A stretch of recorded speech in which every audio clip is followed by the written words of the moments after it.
আদর্শকে তার কোনো জীবনের দিককে যদি আমরা কম্পেয়ার করি তাহলে সেটা ভুল হবে।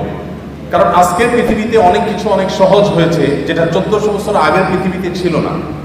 আপনাকে ক্ষণিকের জন্য 1400 বরং 1450 বছর আগে ফিরে যেতে হবে, যে সেই বাস্তবতায় নবী করিম সাল্লাল্লাহু আলাইহি সাল্লাম যে কাজগুলো করেছেন সেটা আসলে কতটা সম্ভবপর ছিল, কতটা চ্যালেঞ্জিং ছিল, কতটা একজন মানুষের কল্পনার অতীত ছিল।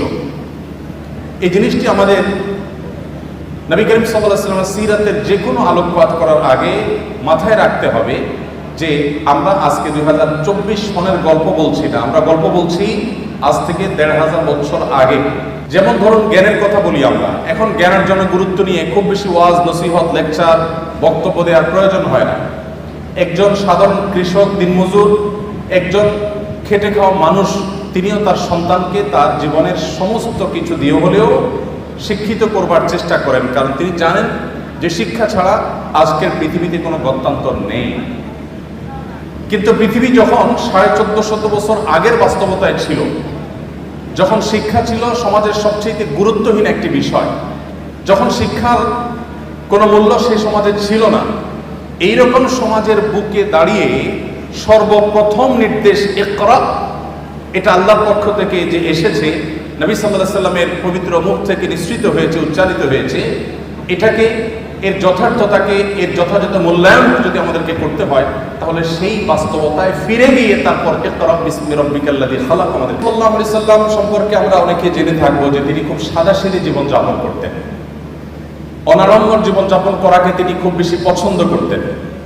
তার জীবনে ব্যক্তিত্বের কোনো ত্রুটি দুর্বলতা কিছুই ছিল না। আবার অহমিকা, প্রদর্শনেচ্ছা, প্রদর্শনের প্রতি আগ্রহ এবং শো অফ করার মতো কোনো বিষয়, কোনো ছিটে ফোটা নবী রাসূলুল্লাহ সাল্লামের জীবনে মোটেও ছিল না। তিনি যখন চলাফেরা করতেন, কোথাও যেতেন, তার জীবনে ঘোড়ায় চড়ার ইতিহাস যেমন ছিল, অভিজাত বাহন তখনকার যুগের ওটে চড়ার অভ্যাস যেমন তার ছিল, ঠিক একইভাবে গাধায় চড়তেও তার কখনো দ্বিধা হতো না। তিনি গাধায়ও চড়েছেন। আমরা যেরকম আজকাল কোনো সম্ভ্রান্ত, কোনো শৌখিন, কোনো বিলাসী পরিবারে বেড়ে উঠলে আমরা যে লাইফস্টাইল, সাল্লাল্লাহু আলাইহি সাল্লাম এমন ছিলেন যে তিনি উঠে যেমন চড়তে স্বাচ্ছন্দ্য বোধ করতেন, ঘোড়ায় চড়তে যেরকম তার স্বাচ্ছন্দ্য হতো, গাধায় যেটা গরিব মানুষদের বাহন সেটাতে চড়তেও তার কখনো অস্বাচ্ছন্দ্য বোধ হতো না। প্রিয় নবী সাল্লাল্লাহু আলাইহি সাল্লামের সাদাসিধে জীবনযাপনের যে চিত্র, এটা তার খাদ্য থেকে নিয়ে তার শোয়া, তার উঠা বসা, তার কথাবার্তা, তার জীবনের প্রত্যেকটা স্তরে স্তরে আমরা দেখতে পাবো। একটি ঘটনা আপনারা অনেকে হতে শুনে থাকবেন। মদিনায় একবার বাহির থেকে একজন আগন্তুক এলেন। প্রিয় নবী সাল্লাল্লাহু আলাইহি সাল্লাম সাহাবীদের মধ্যে বেষ্টিত হয়েছিলেন, তাদের সাথে বসেছিলেন অনেকটা আসরের মতো গোলাকার হয়ে। বাহির থেকে আসা লোকটি জিজ্ঞাসা করলেন, তিনি প্রথমে বের করার চেষ্টা করলেন যে যার কাছে আমি এসেছি, যিনি আল্লাহর নবী এবং রাসূল হিসেবে আবির্ভূত হয়েছেন, তার নাম মুহাম্মদ, লোকটি কে? সে আগন্তুক প্রথমে অনেক চেষ্টা করেও উপস্থিত লোকদের মধ্য থেকে মুহাম্মদ সাল্লাল্লাহু আলাইহি সাল্লাম কে সেটাকে তিনি বের করতে পারলেন না। তাকে কোনোভাবে যখন তিনি চিহ্নিত করতে পারলেন না, তখন লোকটি জিজ্ঞাসা করলেন, মান ফিকুম মুহাম্মদ। তিনি উপস্থিত লোকদেরকে বললেন যে তোমাদের মধ্যে মুহাম্মদ লোকটি কে আসলে?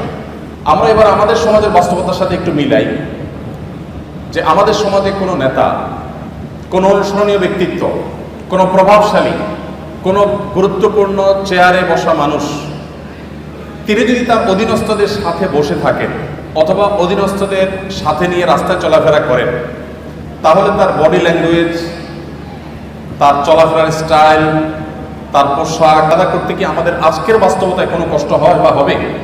কোনো রাজনৈতিক নেতার কথা বলেন, কোনো গুরুত্বপূর্ণ পদে থাকা মানুষের কথা বলেন, তার লাইফস্টাইল, তার গেটআপ, তার কথাবার্তা, তার পোশাক আশাক, তার উঠা বসা, তার হাবভাব দেখেই যে কেউ ধরে নিতে পারবে যে উনি নেতা আর তারা অনুসারী।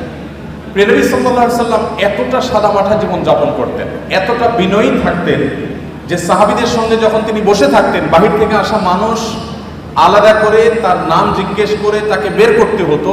তার বসার মধ্যে বিনয়ের ভাবটা কতটা থাকলে এভাবে তিনি সর্বস্তরের সাহাবীদের সাথে পানির সাথে যেরকম দুধ মিশে যায়, তিনি সেরকম নিজেকে মিশিয়ে ফেলতেন। আমাদের সমাজে আজকাল ব্যক্তিত্বের নামে অহমিকার প্রদর্শনী হয়। আপনারা জানেন, অহংকারকে আমরা অনেকে মনে করি ব্যক্তিত্ব। প্রিয় নবী সাল্লাল্লাহু আলাইহি সাল্লামের ব্যক্তিত্বের যে চূড়ান্ত শেখরে তিনি উন্নীত ছিলেন, সেই ব্যক্তিত্বের অধিকারে পৃথিবীতে আরেকটা মানুষের জন্ম হবে না। আমরা তার ব্যক্তিত্ব নিয়ে যদি আলোকপাত করি, হয়তো অনেকগুলো দৃষ্টান্ত আমরা দেখাতে পারবো যে ব্যক্তিত্ব কতখানি ছিল, কতভাবে তার জীবনও ছিল। কিন্তু তার সেই ব্যক্তিত্ব আজকের তথাকথিত ব্যক্তিত্বের মতো অহমিকা, অহংকার মিশ্রিত ব্যক্তিত্ব ছিল না। আজ আমরা আমাদের অধীনস্থদের অধিকারের ব্যাপারে অনেকে অনেক কথা বলি। আমরা শ্রমিকদের অধিকারের কথা বলি, আমরা গৃহকর্মীদের অধিকারের কথা বলি, আমরা অনেক দুর্বল মানুষদের অধিকার নিয়ে কথা বলি। আর প্রিয় নবী সাল্লাল্লাহু আলাইহি ওয়াসাল্লাম সে সমস্ত দুর্বল মানুষদের ব্যাপারে বলতেন, ইখওয়ানুকুম খাওয়ালুকুম, তোমাদের অধীনস্থ যে ভাই ব্রাদাররা আছে তারা তোমাদের ভাইয়ের মতো। অধীনস্থ মানুষগুলো যারা আছে তারা তোমাদের ভাইয়ের মতো। আল্লাহ তাআলা জাআলাহুমুল্লাহু তাহতা আইদিকুম, আল্লাহ তাআলা তাদেরকে তোমাদের অধীনস্থ করে দিয়েছেন। অতএব তোমরা যা নিজেরা খাও তাদেরকে তা খাওয়াও, তোমরা যা পরিধান করো তাদেরকে তা পরিধান করাও।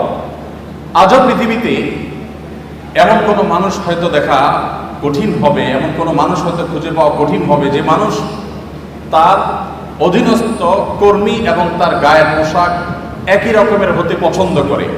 নবী করিম সাল্লাল্লাহু আলাইহি ওয়াসাল্লাম সেটা করতেন। অর্থাৎ তার বিনয় এবং তার ব্যক্তিত্ব, এই দুটির কোনোটির মধ্যে কখনো এরকম কোনো গ্যাপ থাকতো না যে সেখানে কোনো প্রকার অহমিকা প্রদর্শন হতে পারে, অহমিকা প্রবেশ করতে পারে। নবী করিম সাল্লাল্লাহু আলাইহি ওয়াসাল্লাম তিনি শুধুমাত্র সমাজের অভিজাত শ্রেণীর মানুষের সাথে বন্ধুতা করতেন না।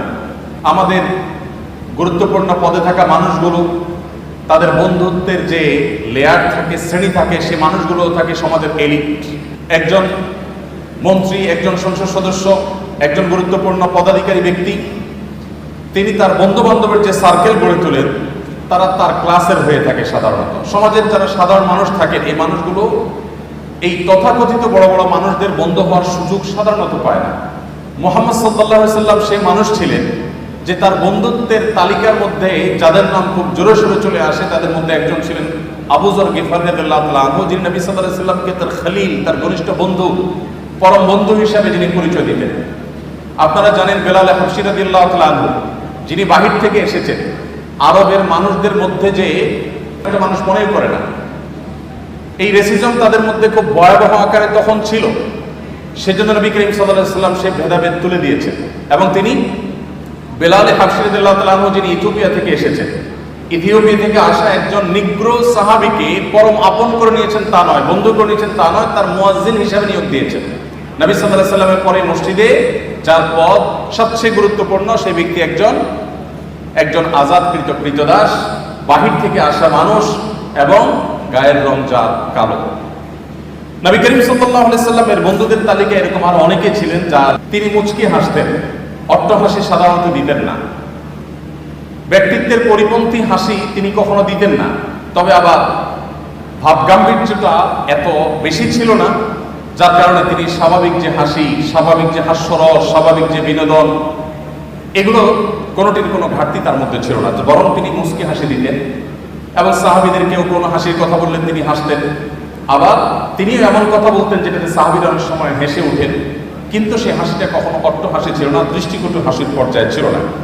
নবী করিম সাল্লাল্লাহু আলাইহি ওয়াসাল্লামের যে বাসা ছিল, সে বাসা ছিল এতটাই সাদাসিধে, এতটাই সাদা মাঠা যে আম্মা জান আয়েশা রাদিয়াল্লাহু তাআলা, একটা হাদিস সহিহ বুখারীতে বর্ণিত হয়েছে, তিনি বলেছেন যে আমরা যে ঘরে আমাদের যে শোবার ঘর ছিল সেটা এতটাই ছোট ছিল যে রাতে নবী করিম সাল্লাল্লাহু আলাইহি ওয়াসাল্লাম যখন তাহাজ্জুদের জন্য দাঁড়িয়ে তাহাজ্জুদের নামাজ পড়তেন, তখন থেকে এত সংকীর্ণ হতো যে আমার হাঁটুকে আমি গুটিয়ে নিয়ে তারপর নবী সাল্লাল্লাহু আলাইহি ওয়াসাল্লামকে সিজদার জায়গা করে দিতে হতো।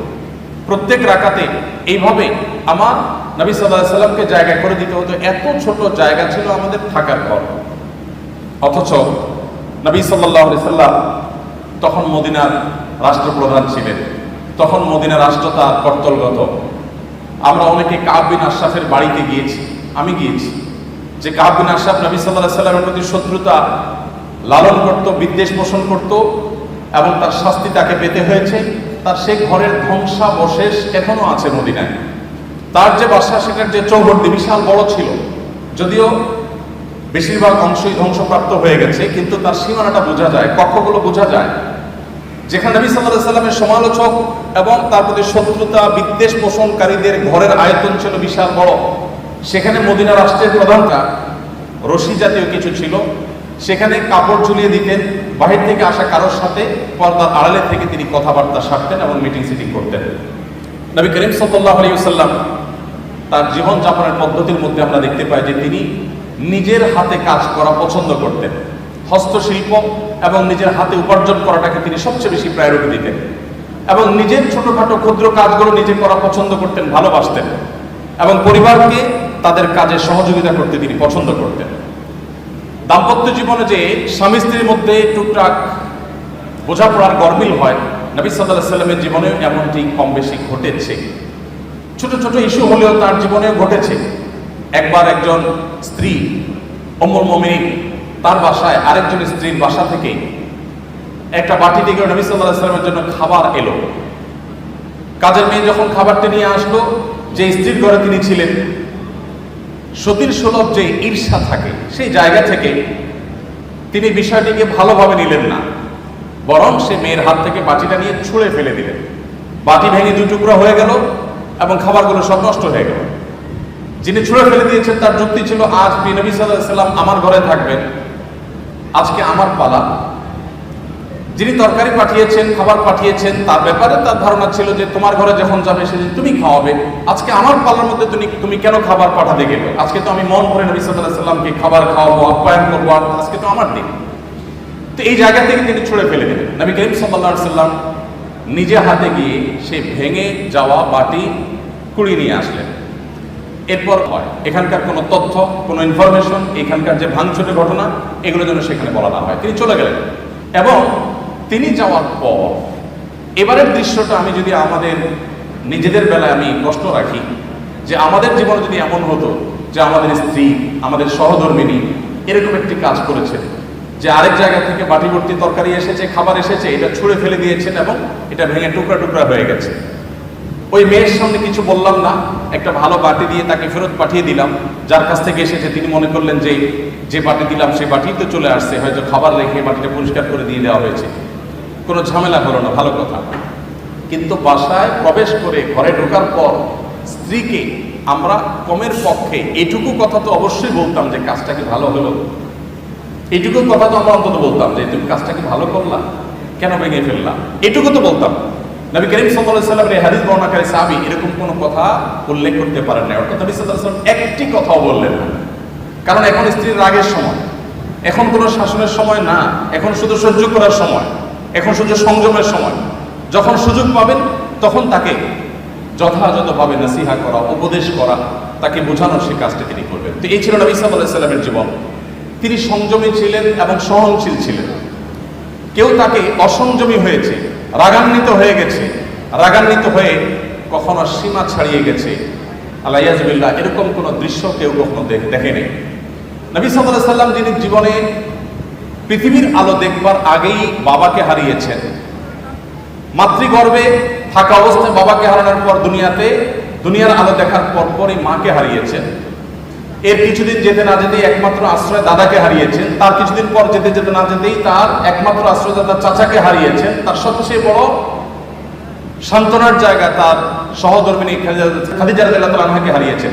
এতগুলো ঘটনা যখন একসাথে একাধারে ঘটলো, মাটির নিচে পাওয়ার নিচ থেকে মাটি একটার পর একটা যখন সরে যেতে লাগলো, এত বাধার পরও আমরা দেখি প্রিয় নবী সাল্লাল্লাহু আলাইহি ওয়াসাল্লাম এত বাধা বিপত্তি, মক্কাবাসীর শত্রুতা, এত কিছুর পরও জীবনে কখনো খেই হারিয়ে ফেলা বলতে যেটাকে বুঝি আমরা, মানুষ নিজের নিয়ন্ত্রণ হারিয়ে ফেলা বলতে যেটাকে বুঝি, এরকম কোন দৃশ্য নবী সাল্লাল্লাহু আলাইহি ওয়াসাল্লামের সিরাতের তার জীবনের কোনো অংশে কেউ, তার শত্রুরাও কেউ দেখাতে পারবে না যে তিনি রাগের চোটে কখনো খেই হারিয়ে ফেলেছেন, নিয়ন্ত্রণ হারিয়ে ফেলেছেন, কখনো রাগান্বিত হয়ে সরি বলতে হয়েছে তাকে, এরকম কোনো দৃশ্য তার জীবনে কখনো ঘটেনি।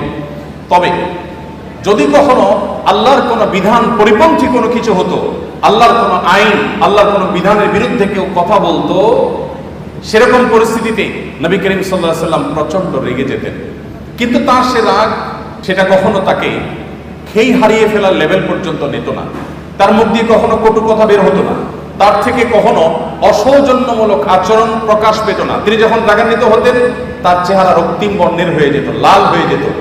আঙ্গুর যেরকম চিবালে রক্তিম লাল হয়ে যায়, নবী সাল্লাল্লাহু আলাইহি সাল্লাম যখন রাগান্বিত হতেন, বিশেষ করে যখন আল্লাহর কোনো বিধান লঙ্ঘন হতে দেখতেন, তখন তার চেহারা মোবারক লাল হয়ে যেত। প্রিয় নবী সাল্লাল্লাহু আলাইহি সাল্লামের লাইফস্টাইলের দিকে তাকালে আমরা দেখতে পাই যে তিনি যখন খাবার গ্রহণ করতেন তিনি কোনো খাদ্যের দোষ ধরতেন না। কোনো খাবার তার সামনে এলে পছন্দ হলে খেতেন, আর পছন্দ না হলে তিনি রেখে দিতেন, কখনো দোষ ধরতেন না। কানা নবী সাল্লাল্লাহু আলাইহি ওয়াসাল্লাম লা ইয়াইবু তাআমা কাত্তু, নবী সাল্লাল্লাহু আলাইহি ওয়াসাল্লাম কখনো কোনো খাবারের দোষ ধরতেন না। এই হাদিসের মধ্যে কত্তু একটা শব্দ এসেছে শামাইলে তিরমিজিতে। কত্তু মানে হলো কখনো, তার মানে তার জীবনে কখনো খাবারের দোষ ধরার ঘটনা ঘটেনি। আমরা অনেক মুসলমান আছি, অনেক গুণে গুণান্বিত। আমি জানি না এরকম মুসলমান আমাদের সমাজে কয়জন আছেন। আমরা এখানে যারা আছি তারা কেউ বলতে পারবো কিনা যে আমার এই ক্ষুদ্র জীবনে, ফেলে আসা জীবনে আমি কখনো কোনো খাবারের দোষ ধরি নাই। আমার ভালো লাগছে তো খাইছি, আর না হলে নাই। খাবারের দোষ ধরেন নাই জীবনে, কখন সে ভালো হইতে পারতো এরকম কখনো বলেন নাই? মাশাআল্লাহ, তো আপনি তো মহামানব। বসেন। দেখুন, এক এলাকায় একজন হুজুর ছিলেন। এলাকার প্রায় সব বাসায় হুজুরের দাওয়াত খাওয়া শেষ। কোনো মহিলা রান্না করে ওই হুজুরকে খাবার খাইয়ে কখনো শান্তিতে থাকতে পারতো না। প্রত্যেকটা দাওয়াতের পর ওই হুজুর একটা না একটা দোষ বাইর করতেন। হয় এখানে লবণ একটু কম হয়েছে, না হলে ওখানে হলুদটা একটু কম হয়েছে, কালারটা একটু ত্রুটি আছে, কোনো না কোনো দোষ তিনি ধরতেন। সেই এলাকায় একজন শিক্ষিত পুত্রবধূ এলেন বাহির থেকে। আসার পর তিনি এই হুজুর সম্পর্কে যখন ধারণা পেলেন যে একজন হুজুর আছেন, এই হুজুরের কেউ খাইয়ে সন্তুষ্ট করতে পারেন না, উনি একটা না একটা দোষ ধরেন। যদিও হুজুর মানুষ দোষ ধরার কথা না, নবী সাল্লাল্লাহু আলাইহি ওয়াসাল্লাম সুন্নাহর খেলাফ। যাই হোক, এটা কতটা বাস্তব ঘটনা তাও যায় না, বাকি গল্প হিসাবে শিক্ষণীয় সেই হিসাবে বলা। তো পরে ওই শিক্ষিত পুত্রবধূ তিনি হুজুরের সমস্ত দোষগুলোর তালিকা করলেন যে উনি কোন কোন দোষ ধরেন সাধারণত। সবগুলোকে নোট করে এমনভাবে একটা রান্না তিনি দিলেন যে এই রান্নাতে হুজুরের দোষ ধরার কোনো ফাঁক রাখলেন না, সব পারফেক্ট রাখলেন। এরপর হুজুরকে দাওয়াত দিয়ে খাওয়ালেন।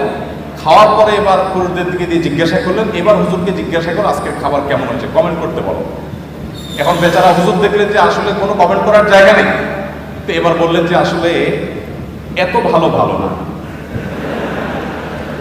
এত ভালো না। তো যে ভদ্রলোক বলেছেন যে আপনি কোনো দোষ ধরেন নাই কখনো, আমি জানি না যে আপনি এই টাইপের কোনো দোষ ধরেছেন। পালন করি তাহলে আমরা হাড়ে হাড়ে টের পাবো যে রান্না করা এটা কত মজার কাজ। সব ঘরেই পুরুষরা, অনেক পুরুষরাই বা বেশিরভাগ পুরুষরাই চেষ্টা করে মাঝে মধ্যে একটু শখ করে রান্না বাড়া করবেন। আমি একবার রান্না বাড়া করেছিলাম, আমার মনে আছে, তরকারি রান্না করেছিলাম যখন আমি সৌদি আরবে ছিলাম। আমার ফ্যামিলি আমার সাথে ছিল, মিসেস হসপিটালে ভর্তি ছিলেন, তো বাচ্চাদের জন্য আমার মনে আছে আলু এবং ডাল দিয়ে একটা তরকারি রান্না করেছিলাম। দুর্ভাগ্যের বিষয় যে সেই তরকারি আমি ছাড়া পরিবারের সদস্যদের কেউ খায়।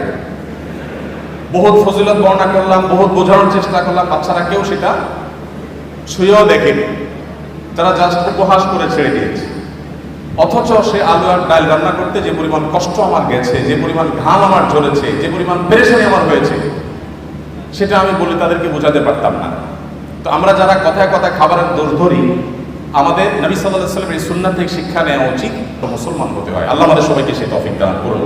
তো নবী করিম সাল্লাল্লাহু আলাইহি ওয়াসাল্লাম তিনি খাবারের কখনো দোষ ধরতেন না, আর খাবার খুব কম পরিমাণে খেতেন। অনেক সুন্নাত আমল করা যায়, এই সুন্নাতের আমলটা অনেক কঠিন। খাবারের পরে মিষ্টি খাওয়া সুন্নাত, এরকম একটা কথা আমাদের সমাজে প্রচলিত আছে, যদিও এর কোনো ভিত্তি নেই। আমরা নিজেদের প্রয়োজনে খাবারের পরে ডেজার্ট খেতে ভালো লাগে, সেজন্য আমরা হাদিস বানিয়ে নিয়েছি যে খাবারের পরে মিষ্টি খাওয়া সুন্নাত। নবী করিম সাল্লাল্লাহু আলাইহি ওয়াসাল্লাম মিষ্টান্ন পছন্দ করতেন, মিষ্টি জাতীয় খাবার তিনি পছন্দ করতেন। এর মানে এই না যে যে কোনো খাবারের পরে আলাদা করে মিষ্টির জন্য তিনি ডেজার্টের অপশন রাখার জন্য বলতেন। আগে হতে পারে, পরে হতে পারে, মাঝে হতে পারে, মিষ্টি তিনি পছন্দ করতেন, সেটা ভিন্ন কথা। বাট খাবারের পরে মিষ্টি খেতে হবে আলাদা করে, এরকম কোনো কথা কোনো হাদিস দ্বারা প্রমাণিত হয় না। তো নবী করিম সাল্লাল্লাহু আলাইহি ওয়াসাল্লাম তিনি খাবার খেতেন পরিমাণে অনেক কম। আপনারা জানেন যে তার সুস্পষ্ট হাদিস রয়েছে, নির্দিষ্ট রয়েছে। তিনি বলেছেন আমাদের স্টমাককে 3 ভাগের 1 ভাগকে সলিড খাবার দিয়ে, আরেক ভাগকে পানীয় দিয়ে পরিপূর্ণ করতে, আরেক ভাগকে তিনি খালি রাখতে বলেছেন, এবং এটা আমাদের সুস্থ থাকতে সহায়ক ভূমিকা পালন করে।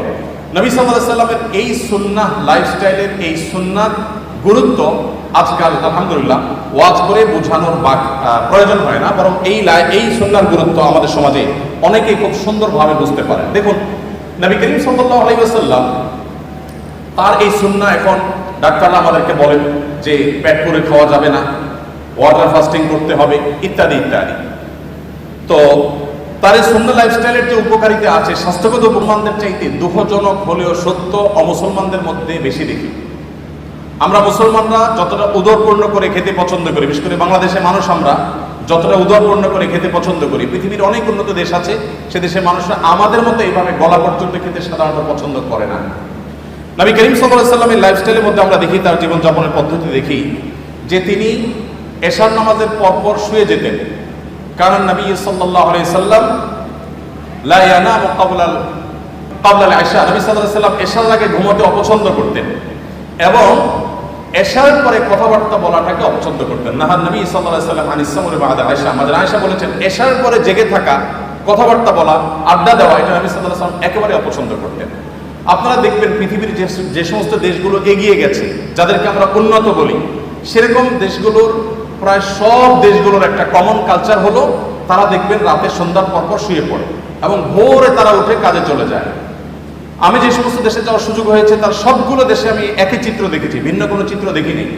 দুর্ভাগ্যজনক বিষয় যে আমরা বাংলাদেশ শুধু নয়, সমস্ত মুসলিম দেশগুলো, যতগুলো মুসলিম দেশে আমার যাওয়ার সুযোগ হয়েছে, সমস্ত মধ্যপ্রাচ্যের সব দেশগুলোতে প্রায় আমাদের লাইফস্টাইলটা হলো নবী সাল্লাল্লাহু আলাইহি সাল্লামের এই হাদিসের এবং এই সুন্নাহর সম্পূর্ণ ব্যতিক্রম বা উল্টো।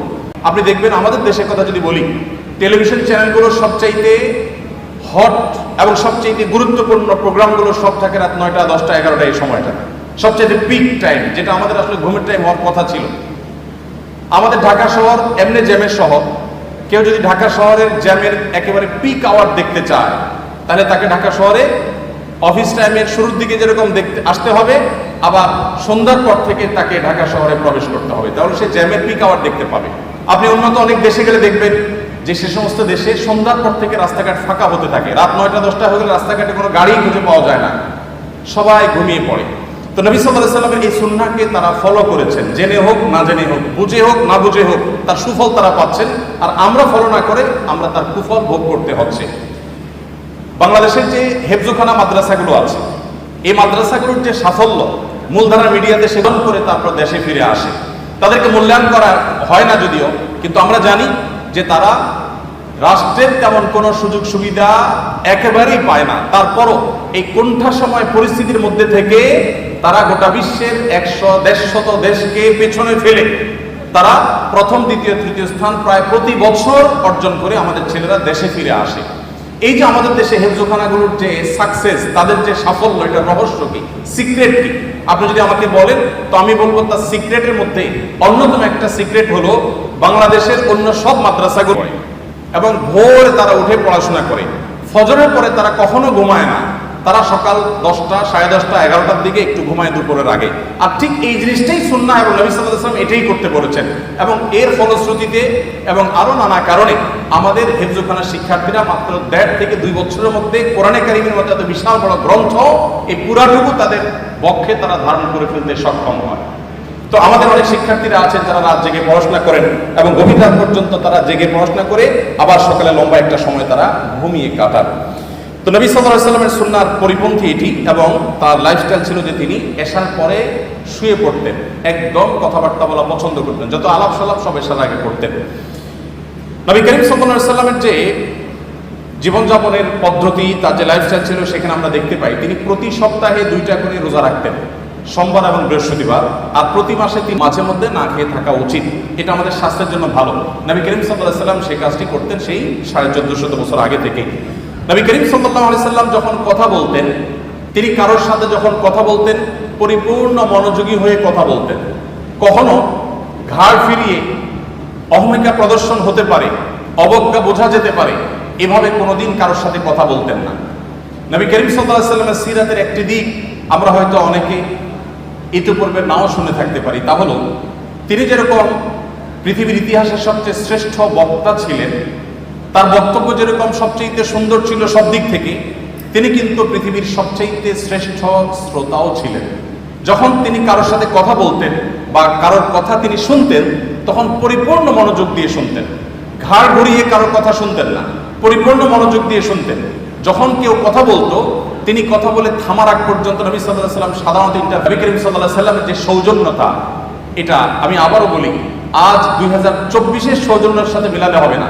1450 বছর আগে চলে যান, সেই পৃথিবীতে যে বাস্তবতা ছিল তখনকার সময় নবী সাল্লাল্লাহু আলাইহি ওয়াসাল্লাম এই সৌজন্যতাকে এস্টাবলিশ করেছিলেন। নবী করিম সাল্লাল্লাহু আলাইহি ওয়াসাল্লাম তিনি পরিচ্ছন্ন থাকা পছন্দ করতেন।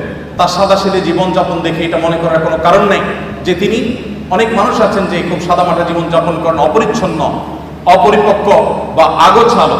নবী করিম সাল্লাল্লাহু আলাইহি ওয়াসাল্লামের জীবনযাপন ছিল খুবই পরিশীলিত, খুবই মার্জিত, খুবই পরিচ্ছন্ন, খুবই গোছানো, কিন্তু সেটার মধ্যে কোনো অহংকার ছিল না, প্রদর্শন করার মানসিকতা ছিল না, শো অফ করার মানসিকতা ছিল না। এই জন্য নবী করিম সাল্লাল্লাহু আলাইহি ওয়াসাল্লাম আমাদেরকে যে জীবন বিধান দিয়েছেন, সেখানে আমরা দেখতে পাই যে তিনি ওযু করতেন প্রত্যেক ওয়াক্তে, তিনি মিসওয়াকের নির্দেশ দিয়েছেন। বাসায় প্রবেশ করার আগে, পরিবারের লোকদের সাথে কথা বলার আগে মিসওয়াক করে তারপর প্রবেশ করতেন। কোনো গুরুত্বপূর্ণ মিটিংয়ে যাবেন, মিসওয়াক করে তারপরে যেতেন, যাতে মুখের দুর্গন্ধ বের না হয়।